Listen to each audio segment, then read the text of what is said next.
Greetings and salutations, ladies and gentlemen of YouTube.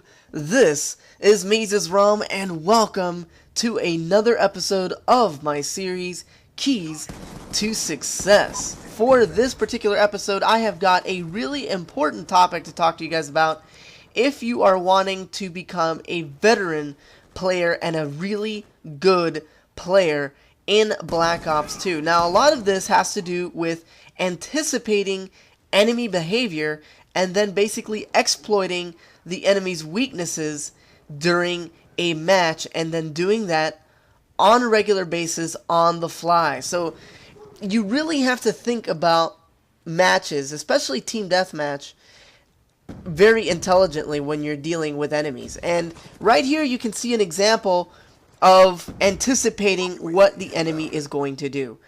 Notice that I just died to someone who's camping the sight line right at the bottom of the ladder. He is not aware that the spawns have changed yet. So instead of me going back around and going back the same way, I come up behind him and then flank him. Now let's take a look at it in slow motion. You can see that I quickly check the right hand side to make sure he hasn't switched sides, and then I check the left side and take him out. That's the type of stuff that you have to keep in mind when you're actually dealing with players that are either camping or they're really communicating well, and you are trying to advance and basically, you know, take care of the enemies wherever they are. Now notice that the mini-map is actually a really beneficial thing to always keep an eye on when playing Black Ops 2 multiplayer. And the reason for that is that you can clearly see where your teammates are. And a lot of people are like, okay, well, I know where my teammates are, but I need a UAV to see where the enemies are. Well, that's not always the case. Wherever the enemy is where your teammates are not. So definitely keep an eye on that mini-map so that you can see where the spawns are going to be, so you know which direction to go to take out the enemy. Now right here you can see that there is an enemy that is actually using suppressive fire and walking down the hallway with an LMG and the adjustable stock, but he doesn't know where I am. He's just firing through the wall.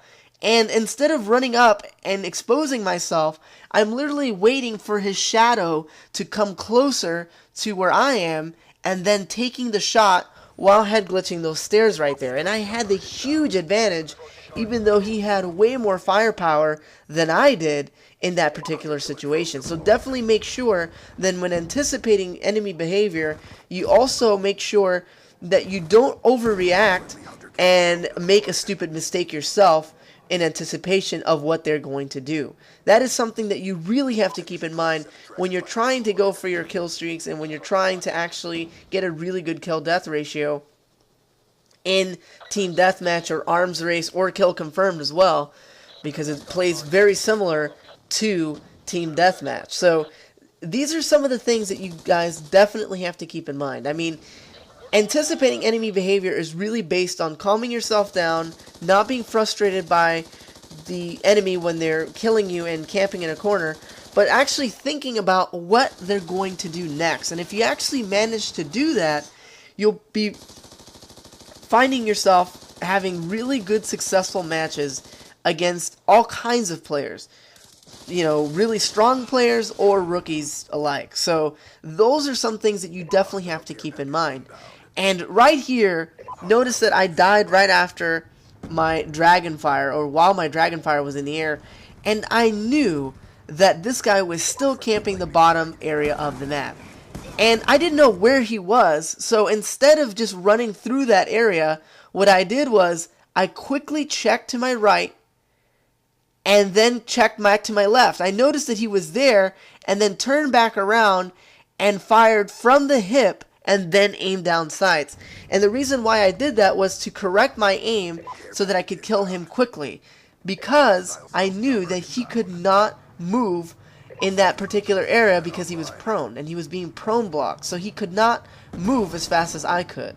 So that was one thing that really worked to my benefit there. And if you see guys that are camping and they're very easy to read as far as where they're going to be camping, definitely make sure that you double check every single corner before you advance and then take out the guys right as they're coming into your line of sight. And that's basically what you guys have to keep in mind to be successful in anticipating enemy behavior in Black Ops 2. Now this works for any Call of Duty title and any first-person shooter.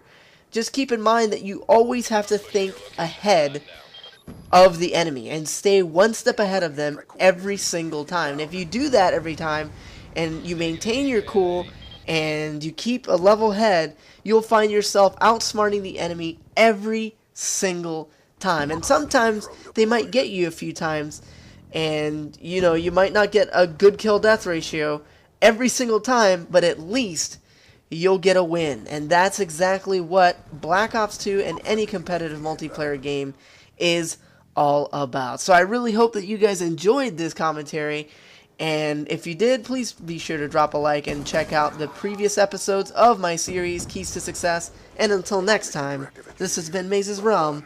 I am out.